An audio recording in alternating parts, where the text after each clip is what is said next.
I didn't really have a plan for this particular day of fishing. I just wanted to get out of the house after an awful string of winter weather. I sort of felt like streamer fishing, but with snow melt and overly cold water temperatures, I wasn't sure if that was the best idea. You see, for the past week or two, we had gotten sub-zero temperatures and over a foot of snow, something that almost surely shut the fish down. So I started the day throwing around a jig streamer, just trying to gauge how active the fish even were.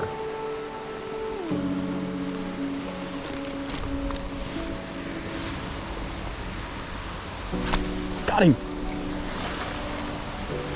Oh, what is that, a brown? Oh, I don't have my net.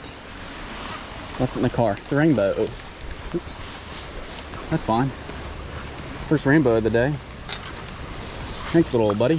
Whoa, would you relax? Relax. We're friends. We're friends. Relax. I know. You're a rainbow trout. You don't like to relax. There you go. Gorgeous little fish on that jig streamer. Thanks, buddy. That fish came up. I thought I missed it. It was a cool eat.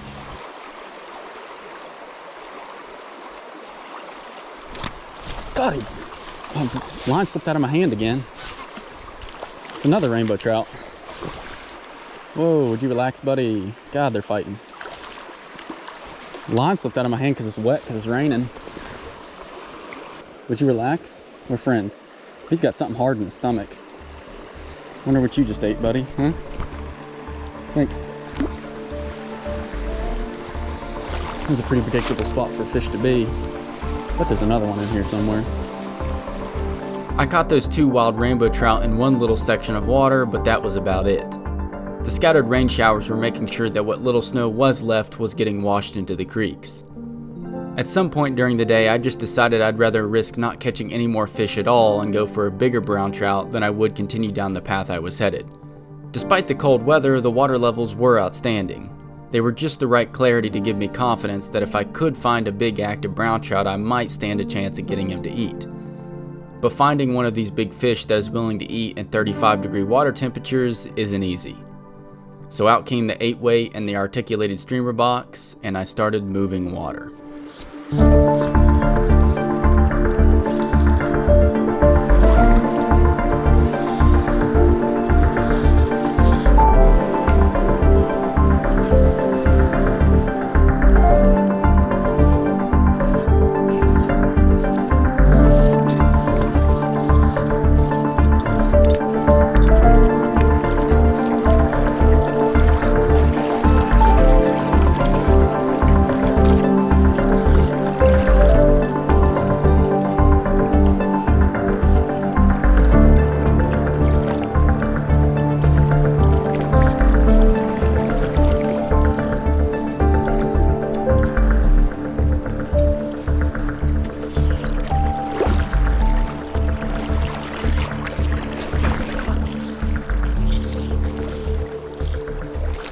Dude, jeez, did you see that? Oh my gosh. On the swing. Unwrapped on my net. Just not an ideal situation. Come on up, buddy. Oh, got him. That was crazy. I'm literally walking up. My streamer just sitting in the water. And I felt something hit. I was like, I either hit the bottom or I hit a fish. And then I dropped it back in there and the fish literally went airborne for this streamer. All right, guys, so I was swinging the streamer when this fish ate, which might just give me a little bit of a hint as to what was going on. And the first time he ate, I was like almost not moving it because I was kind of, I don't remember if I was reeling up the cast again or what was happening, but I felt the hit and I was like, was that a fish? Like, what just happened there, you know? But then the second time, he came after it like his life depended on it. Dang near jumped out of the water for it. So I don't know if I just randomly found an active fish, because I fished quite a few good holes now. I don't know if I just randomly found an active fish. Also, another thing worth mentioning is sometimes in the winter, swinging streamers can be better just because that's a slower presentation. So the fish naturally have a longer time to look at it because it's just kind of sitting in front of their face bouncing. That's not normally how I like to streamer fish in these, at least where I fish, where I'm from, but In this scenario, it might be the ticket. So we'll see. We'll see.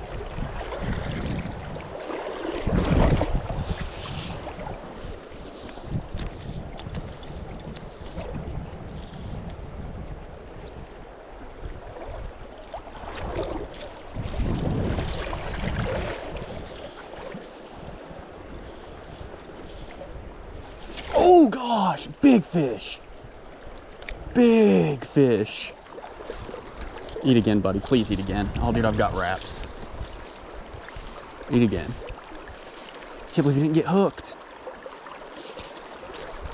That was a 20-incher. I just saw the roll of it. Didn't see much of it. Daggone, that was a big one. I mean, he wasn't like a mega, but he's probably 20 inches, which is, I mean, shoot. Can't complain about 20-inch fish, that's for sure. I'd be lying if I said those 2 hits in quick succession didn't boost my confidence. I thought that for sure the fish were turning on and that I had put enough of the pieces of the puzzle together to start catching some fish. So I kept pushing. But, as the river usually does, it beat me back down, laughing at me for even considering the thought of knowing what I was doing. It's a relationship I'm all too familiar with and one that I've dealt with every winter since I started fishing all those years ago. Eventually though, if you stick it out, you do get rewarded.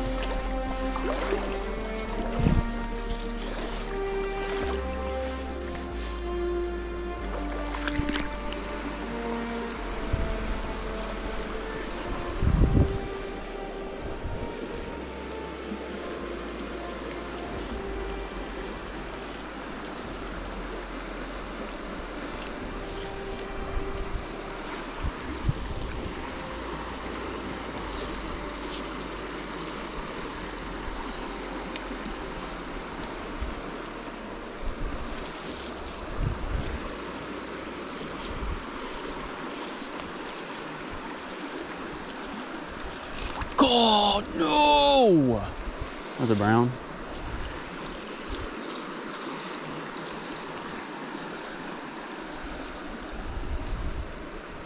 He tried to eat it, but he's too slow with it, looked like.